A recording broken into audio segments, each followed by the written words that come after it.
السلام عليكم، اهلا بيكم في مطبخ ريتال للاكلات الشهية. النهارده هنعمل الحمام المحشي بطريقه المحلات، وكمان هتاخد اللون الجميل دوت بمكون واحد متوفر في كل بيت. حاجه كده شايفين؟ هيطلع احسن من بتاع المطاعم مليون مره، والسر في معلقه واحده بجد. شايفين اللون بتاعه؟ وكمان هنسويه في الفرن. يلا يا ست الكل نعمل الحشوه بتاعه الحمام بتاعتنا. الاول هنزل هنا بشويه زيت وبمعلقتين من الزبده.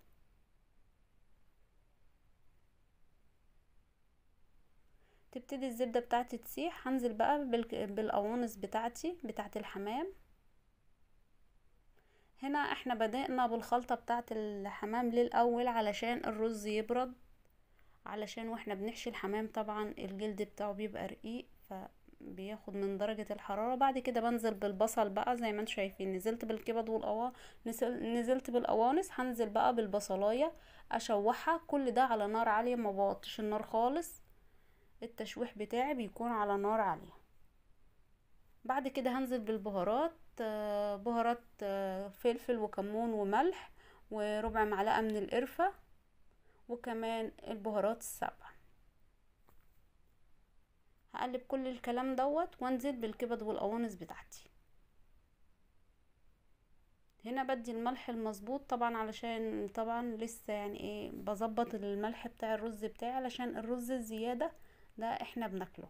يعني انا بعمل رز بزيادة علشان طبعا ولادي بتحبه. فالكل فرد حمام بتديله حبة صغيرين كده قد الكف في ايديكي، او يعتبر نص كوباية.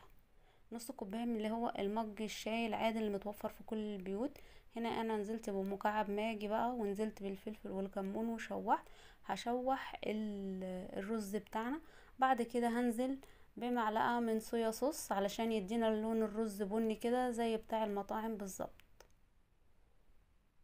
هنا احنا اتفقنا ان احنا مش هنسوي الحمام بتاعنا على البوتاجاز، احنا هنا هنسويه في قلب الفرن. طبعا يعني في بنات لسه صغيرة بتتعب في تنظيف الحمام وحشوه، وتيجي تفتح الحلة كده بسم الله ما شاء الله تبص تلاقي الحمام بتاعها انفجر. فالنهاردة احنا هنسويه بطريقة سهلة جدا، وكمان هيطلع مظبوط معاك.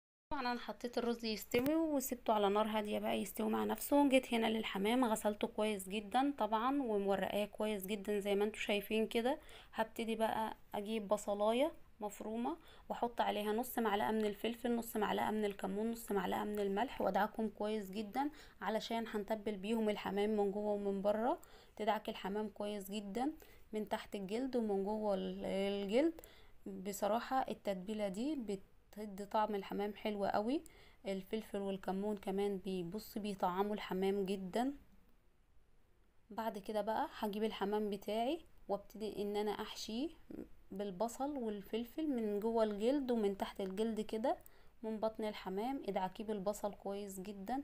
دي تتبيله بنسيبه حوالي بقى ايه على ما الرز بتاعنا يتشرب والكلام ده كله. بنسيبه في التتبيله دي، بتاخدي كده نكهه للحمام، نكهه حلوه جدا، طعم حلو قوي.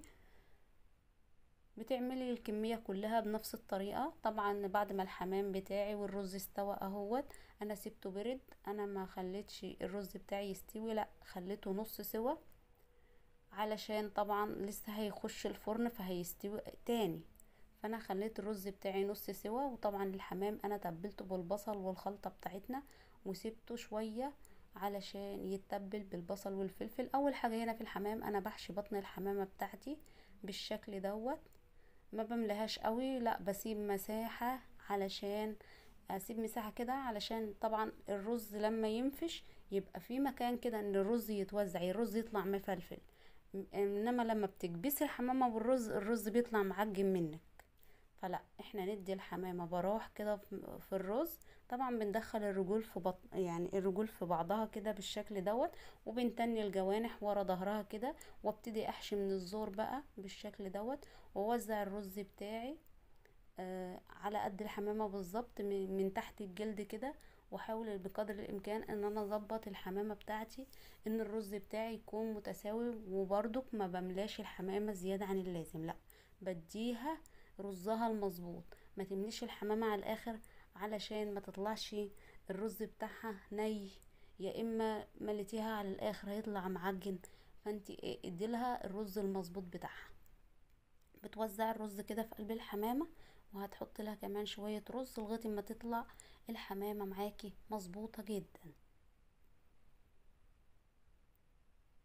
بالشكل دوت. هنا التعبية انا بعبي بصبعي، ممكن تعبي بالمعلقة، بس يعني ما بنصحش بالمعلقة لان ممكن ان الجلد يتقطع منك، لان انتوا عارفين طبعا ان جلد الحمام رقيق جدا. بالشكل دوت انا عبيته اهوت. طبعا بخلص الكمية كلها بنفس الطريقة. طبعا انا خلصت الكمية كلها وجبت صينية، طبعا زي ما اتفقنا ان احنا هنسويه في فرن البوتاجاز. حطيت فيها شرايح من البصل، شرايح من الفلفل، شرايح من الجزر، وعليها ورقتين اللورة، وكمان فلفل وكمون تتبيلة يعني كده ايه. نتبل البصل والجزر والفلفل بتاعنا، وابتدي ان انا ارص الحمام. شايفين انا رصاه ازاي؟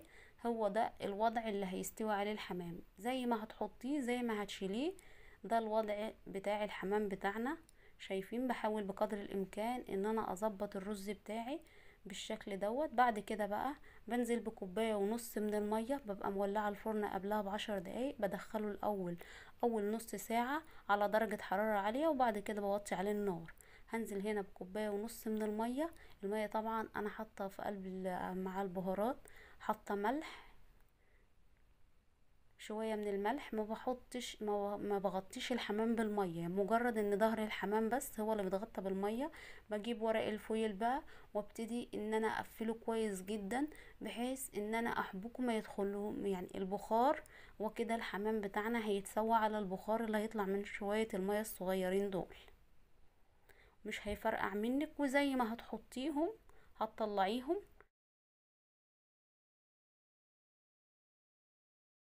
دخل الحمام بتاعنا لمدة 50 دقيقة، وده طبعا شكل الحمام بتاعنا بعد ما احنا طلعناه من الفرن.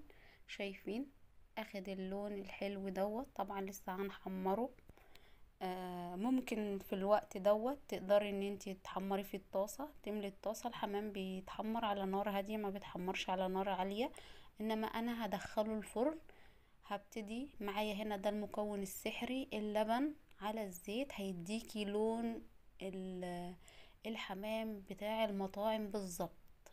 يعني بصي معلقتين من اللبن بجد، بصي هتنبهري من اللون والشكل. طبعا ده شكله اهو طلع معانا. يمكن الكاميرا ظلماه والله عن اللون الحقيقي بتاعه، الاضاءة مش مدياله حقه. كمان شايفين منظره، شايفين شكل الرز بتاعنا، بجد حاجة كده تحفة جدا.